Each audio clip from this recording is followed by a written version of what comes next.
గురుకుల టెండర్లలో అక్రమాలు జరిగినట్లు నిరూపిస్తే రాజీనామాకు సిద్దమని తెలిపారు మంత్రులు అడ్లూరి లక్ష్మణ్ కుమార్, పొన్నం ప్రభాకర్. గురుకుల టెండర్లను పారదర్శకంగా నిర్వహించామని తెలిపారు. ఇందులో ఎలాంటి అక్రమాలు జరగలేదని స్పష్టం చేశారు. 1143 కోట్లకు టెండర్లు పిలిస్తే 2000 కోట్ల అవినీతి జరిగిందని బీఆర్ఎస్ నేతలు ఆరోపించడం ఏంటని ప్రశ్నించారు. చర్చలకు కేసీఆర్ రావాలని, అసెంబ్లీలో చర్చించడానికి సైతం తాము సిద్దమన్నారు.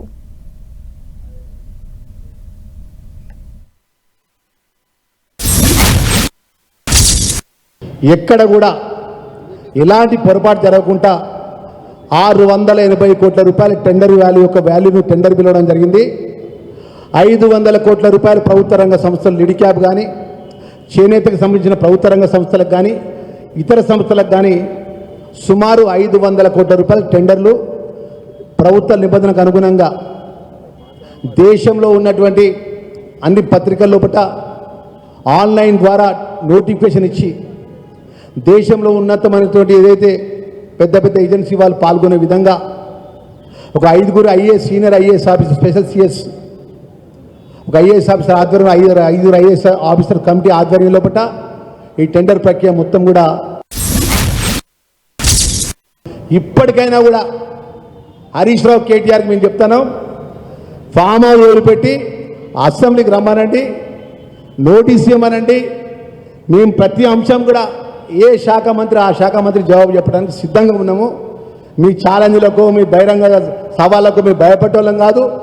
తోక ముడుచుకొని మీ లెక్క బహిరంగ చర్చ చేసి పారిపోయేటోళ్ళం కానే కాదు. ఇవాళ ధైర్యంగా వచ్చి ఇక్కడ నిలబడున్నాం. మేమందరం ఒక ఎస్సీ మినిస్టర్గా, ఒక బీసీ మినిస్టర్గా, మా మైనార్టీ మినిస్టర్గా, మా ఎమ్మెల్యేలు గౌరవ దాన నాగేంద్ర కానీ, మా అనిల్ యాదవ్ ఎంపీ గారు కానీ, మా కాంగ్రెస్ పార్టీ శ్రేణులందరం కూడా ఇలా మీడియా ముందు వచ్చి ఎందుకు నిలబడ్డామంటే ఇలా పూర్తి ఆధారాలు, నువ్వు 2000 కోట్ల రూపాయల పాపాల ఏదో అబద్ధాల పచ్చి అబద్ధాలను నిరూపించడానికి కాయిదాలతో సహా మీ ముందుకు వచ్చి ఇలా మీడియా ముందుకు వచ్చి నిలబడ్డామనే విషయాన్ని తెలియజేసుకుంటూ, ఎప్పుడు అసెంబ్లీకి వస్తారో, ఎప్పుడు చర్చ చెప్పానో మీ మాజీ ముఖ్యమంత్రిని డేట్ టు టైం వచ్చి ఇక్కడ స్పీకర్కి వచ్చి ప్రకటించమని చెప్పి ఈ సందర్భంగా మేము తెలియజేస్తున్నాం.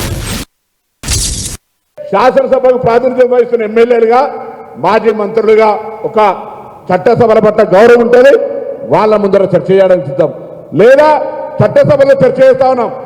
ఆ దానికి సిద్ధమైతే మేము సిద్ధం. మేము ఎక్కడ ఓడ పెడతా ఉన్నాడు ఏదో మేము తప్పించుకొని, అరే ఇది జంక్షన్, తెలంగాణ స్ఫూర్తికి జంక్షన్ ఇది. మేము రెడీగా ఉన్నాం. మేము మా పార్టీ కార్యాలయంలో కూర్చొని రమ్మంటారు, లేదా కాంగ్రెస్ లెజిస్లేటర్ పార్టీ కార్యాలయంలో కూర్చోలే. This is the public place. మేము ప్రెస్ క్లబ్ కూడా రావడానికి సిద్ధంగా ఉన్నాం. కానీ ఎవరితో పడితే అంతటి చర్చకు సిద్ధం లేమో. ఎవరికి పడితే దానికి జవాబు చెప్పడానికి రాజ్యాంగం మీద ప్రమాణం చేయలే. శాసనసభ్యులతోటి, మాజీ మంత్రులుగా ఉన్నటువంటి ప్రస్తుత శాసనసభ్యులతోటి శాసనసభలో కానీ ఎక్కడైనా చర్చ చేయడానికి సిద్ధం. ఇది న్యాయమా కాదా మీరే ఆలోచన చేయండి. రాజకీయంగా ఎదగడం మీకు ఇష్టం లేదా? మా జిల్లా సంస్కృతిలో భాగంగా ఏమి ఇబ్బంది పెడతా ఉన్నాం? ఎక్కడైనా మేము మళ్ళీ చెప్తా ఉన్నాం, మేము అవినీతి చేసినట్టు నిరూపిస్తే నీ దగ్గర ఏ ఆధారం ఉన్నా, నిన్న లక్ష్మణ్ కుమార్ చెప్పినట్టుగా మేము గతంలో కూడా కరీంనగర్లో కానీ ఇతర సందర్భాల్లో చెప్పినాం, మేము ముగ్గురం ఇక్కడనే ముక్కు నేలకు రాసి మా యొక్క రాజీనామాలు ఇస్తాం. లేకపోతే మీరేం చేస్తారో చెప్పండి. ఛాలెంజ్ చేస్తా ఉన్నాం. ఊరికే ఎప్పుడు పడతాడు, ఏది పడతాడు, కొనుక్కిసుకొని మాట్లాడితే రోజు జవాబు చెప్పాం. వస్తే శాసనసభకు రండి, లేదా ప్రెస్ క్లబ్కు రండి. మంత్రులుగా, శాసనసభ్యులుగా, మాజీ మంత్రులుగా ఇప్పుడు శాసనసభ్యులు రండి, టైం చెప్పండి, బరాబర్ మేము వస్తాం.